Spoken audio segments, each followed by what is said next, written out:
Listen, get in. We did what we were supposed to do. This is what I'm talking about. Yeah. This is what I'm talking about. What did I say in my what did I say in my preview? We are walking up to the Maradona, yeah, to the Maradona, and we are teaching them, Lord, how a champion win the game. Yeah. I told you we know how to demolish champion. Yeah, we Chelsea, we know how to demolish champions. Yeah, we did it to the PSG, we did it to the Liverpool, the Barcelona, the Benfica, right? Who name them? We did it to them. AC Milan, we did it to them. Whoever you think is a champion, we did it to them. I told you Napoli was going to be our latest victim. Yeah, I said it to you. I told you, and I repeated that over and over. And guess what? We did it. Yeah, Chelsea 3, Napoli 2. Yeah, the job is done. We are in the top eight. Yeah, not just in it, we are in it. Yeah, forget it. Forget it. We needed to win and we got the win. Was it the best game? Absolutely not. Far from it. But we needed a win and we got the win. How about that? So let's get into it. But before we do, hold on. Don't go anywhere. Don't go anywhere. Hit the like, hit the subscribe, and listen. They like the subscribe. It takes you a minute. It takes you a minute. Just get it done. Yeah. Share the video if you have to. Today is just a day. We have it. We have it. Now, if you're my Dream fan, unlucky, my brother. Yeah. Unlucky. But the game started, right? I saw the lineup. First of all, I started to crash out because you look at that lineup. That lineup does not look like you're going to get a win with that lineup. And guess what? I was right. Was right. Sanchez in goal, Cucurella left back, Fofana center back, Rich James center back, Malo Gusto right back, and then Casado and Andre Santo in this the pivot, and then Neto, Fernandez, Esteva, and Joao Pedro. First of all, the whole first half was symbolic. Yeah, Joao Pedro was put in a jailable that he should be put in prison for those kind of performance. What's his name? Pedro Neto should definitely be going to prison, yeah, for those performances that he put on in the first half, right? And in the last three games, they put up and slacking. Let's be honest. But we did what we were supposed to do in terms of getting the job done. But the first half, it was not it. We were struggling. I wanted Esteva on the wing, but I kept seeing him in that 10th position. And what's his name? Malagusto Awa. It was not working. It was not clicking, right? And Andres Santos and Casado, we wanted the control of that game. We weren't getting it, right? We weren't getting it. That's why in the second half, I started to call for certain changes. Those of you, if you're having to follow my live, set it in there. Wanted it. And the lineup that I went with in my preview was the same lineup that helped us get this one today, right? But I'm going to be giving you five things I learned from this game. Five things I learned from this game. Yeah, let's get into it. Number one, Joao Pedro. Yeah, Joao Pedro. Today, he did what he was supposed to do. Not the entire day, not of the day.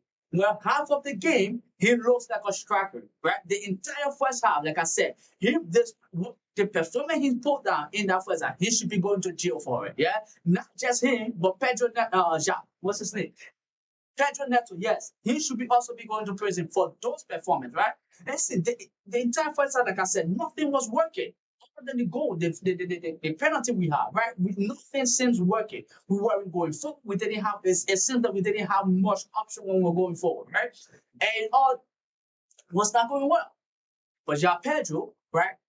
After the substitution was made, Joao Pedro, the goal that he scored, absolutely world class, especially the first goal, world class, right? Listen, that's like when you say you carry the team, that's it right there. The team needed a goal, right? And you basically from nowhere you score that goal. And then the second goal came. I mean, his second goal, again, another one.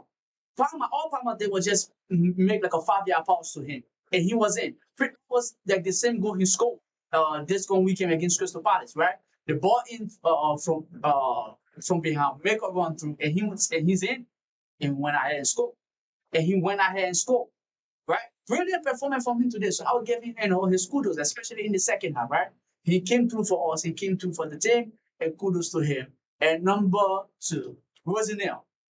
Why I'm going to give him a kudos, right? What I'm observing for him is what's it called, tactical flexibility. He understands if it's not going well, he needs to make a change, and that was one thing Maresca suffered with, right? We can all see it's not going well, right? Even my grandmother that can see does not have that she can't even see can still see it's not going well. Even Stevie Wonder, yeah, that cannot see, can still see it's not going well. But Mariska will insist and keep doing what he's doing. But with him, I'm seeing a difference. Now, again, it's still early for me to start talking about him being better than Mariska. No. Until he can win me something, the Champions League, the Premier League, then we can start having that discussion. Because Mariska has two, right, to talk about, right? He doesn't have anything for now.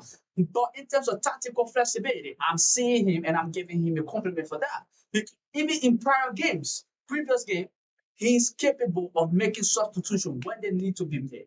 It's not just that he's making the substitution, he's making them when they need to be made. It's not just like, okay, I'm bringing this person in 55 minutes. No, he's making the substitution when they need to be made, when it's important. Because over the time, we saw that in the Arsenal game, Garnacho coming on, influencing the game, Garnacho, the way Garnacho did. And he brought in Garnacho the right time, right? And today we also see him making substitution the right time, taking Andre Santo and Malo Gusto off and bringing in the people that he brought in. Very important. Bringing in Palma. Now, you can say Palma didn't really influence the game that much.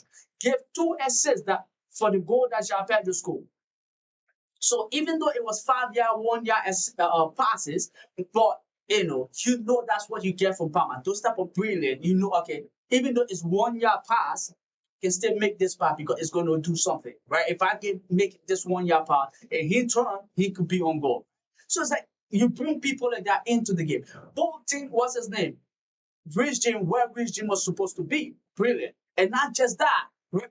If you make substitution, bringing in Kittens because we needed that. Even though Kittens didn't really influence the game, Garnacho coming on, he also even influenced the game to an extent. Even though I have a problem with him, last minute of time, he almost ruined it. Yeah, thank God for Sanchez. We will get to him in a little bit, but he is on it. He's doing things, and I'll say quote unquote the right way for now because 6 game, 5 win. 6 game, 5 win, right? So he's doing what he's supposed to do. Now, yes, yes, an assignment for you. Yeah, Liam. You see, next week we're going to go face Arsenal. Yeah, we already 1-0 down. Yeah, get win. Yeah, let's go win the Carabao Cup. If we beat Arsenal, I can tell you right now, we're winning the Carabao Cup. And let me tell you, ladies and gentlemen, put one name down for the Champions League as well. You heard it here, right here. You heard it here first, right here, first. But listen, loving what he's doing so far, making the changes when it's supposed to be made, and he's influencing the game, and he's giving the players the confidence that they need to have as well to be able to go ahead and do it. And this type of win, especially being down and then coming back and winning the game in the Champions League game, is definitely crucial for the confidence, the momentum, the energy level of the team, and the belief of the team to even get the fan base on your behind you. And I think he really wants that right now. So we're done. But let's see what else we can get from out of you, right? We move. Number 3, patience. And the reason why I said this, right? Listen, it's not something you want to give compliment to, right? With Chelsea, especially with Chelsea, right? Chelsea was down, patient. Nobody lost their head. Usually you see them start making unnecessary foul. Towards the end of the second half, they started making unnecessary foul. And I was getting angry with that, especially on my live, right? I was saying that no need for that. Calm down. And the second half came, we saw everybody calm down. After certain changes were made, the entire thing calmed down. The energy, what's it called? The low karma, the low focus, right? Move the ball when they're supposed to move the ball. Now, even though I was calling for a little bit more ambition in terms of the way they were moving the ball, because I didn't just want them moving the ball back and forth without doing anything with it. Because with that, you just play in the hand of Napoli. And in the first, that was basically what was happening. And when the substitution was made, you saw things change and everybody looked calmer and we were able to get ourselves back into the game and not possibly and winning the game the way we did win the game, right? Which was absolutely brilliant as well.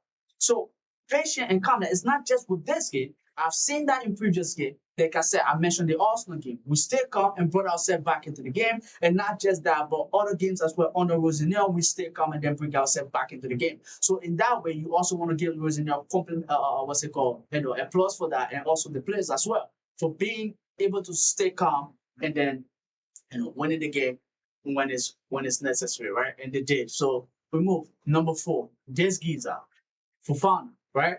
I put him in my lineup, and now he did what he did today. The very first goal for Napoli, what's his name? Vagara. The way Vagara turned him, he couldn't really do nothing. That was just a poor defending from the entire squad. The entire squad. Andrew Santos cleared the ball. Napoli regained control of the ball. The man's open. You saw Enzo Fernandez going away from me, and I understand why, because there was somebody running behind, and you're also trying to track. But entirely, collectively, as a team, it was not the best defending. But then, right, the entire game, what I put him in Milano, right, to begin with, and Rosen put him in the game, I also think was good because he has the pace and the aggression to be able to tame somebody like Lukaku if he has started the game, to be able to tame Rasmus Holland, who did start the game, and he was also other than the goal, right? He was able to tame Rasmus Holland for the most part. For the most part, because there were 2 occasions when Rasmus Holland lost them by his movement, just by his movement. Because that's why I also wanted Chalobah, because then you have the both of them. So with both of them, even if Lukaku has started this game or have come in this game earlier, they would have been able to team the both of them, right? And I'll say the entire defense, they need to learn how to track their men. They need to learn how to track the strikers, because the 3, 4, 5 different times in this game today, they were lost, right? The strikers were able to lose them, and great movement from the Napoli's forwards as well. So, but Fofana today was class. In the air, on the ground, controlling the ball, recovery run, the man was class. So well done to him.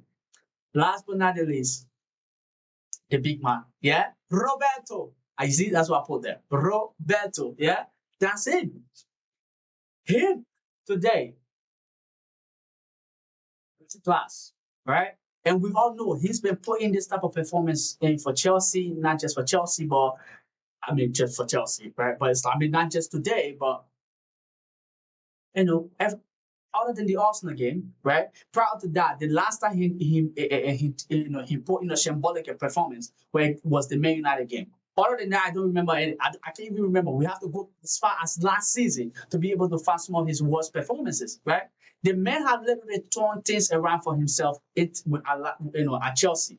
Now we were thinking going in for some goalkeeper, but now we're not planning on going in for anybody. We're looking to bring in Mark Penders to be, at least come study, learn, or whatever, and then later integrate him into the team or into the first squad, right? But Robert Sanchez right now is clear, miles clear ahead of the second choice goalkeeper, which is Philip Jorgensen. Today, he also made another crucial save that saved us. But I talked about the mistake Garnacho made that almost, cost us the game. And Sanchez, what a save! What a save! Last game with Meteta, he did it. Today again with this game, he also did the exact same thing. Saving us when we needed to be saved. Kudos to him, man. Listen, Roberto, yeah. Listen, cheers, brother. Yeah, thank you. I was literally thanking this guy in my life. He did what he was supposed to do, and kudos to the entire team, right? Rosinell, the entire team, every single one that came on. Listen, and Rosinell did something today that I must compliment, right? Listen, and he's giving me that kind of a Tuchel vibe, like I said, right? Now, I'm not going to compare him to Tuchel, and I'm not going to say he's better than Maresca. Like I said, if he win me the Champions League, add the Premier League to it, and then we will start talking about him being better than Maresca. But for now, I cannot say that because I'm not going to go and look at you and say, oh, you tactical, you better. Listen, if you can win me a trophy, you better. If you can win me a trophy, you are not. Yeah? For now, Maresca is miles ahead of him. He has to catch up. He definitely do have to catch up. But listen, he brought what's his name Gittins in, and then took Gittins out and brought what's the guy name? I'm forgetting his name. Badishi. That was a substitution that needed to happen. Not because Gittins was playing so bad, but because we needed to see the game out. And you needed to bring in another center back to be able to help us, right? And even with that, Ganacho almost shoot us in the foot. So it was definitely a substitution that was totally doing it. That's why I complimented him. It's not just that he's making the substitution, right? But he's making them when they need to be made, right? So kudos to him. Kudos to Chelsea. Thank you, listen. Thank you for watching. Much appreciated. See you in the next video, ladies and gentlemen. Cheers.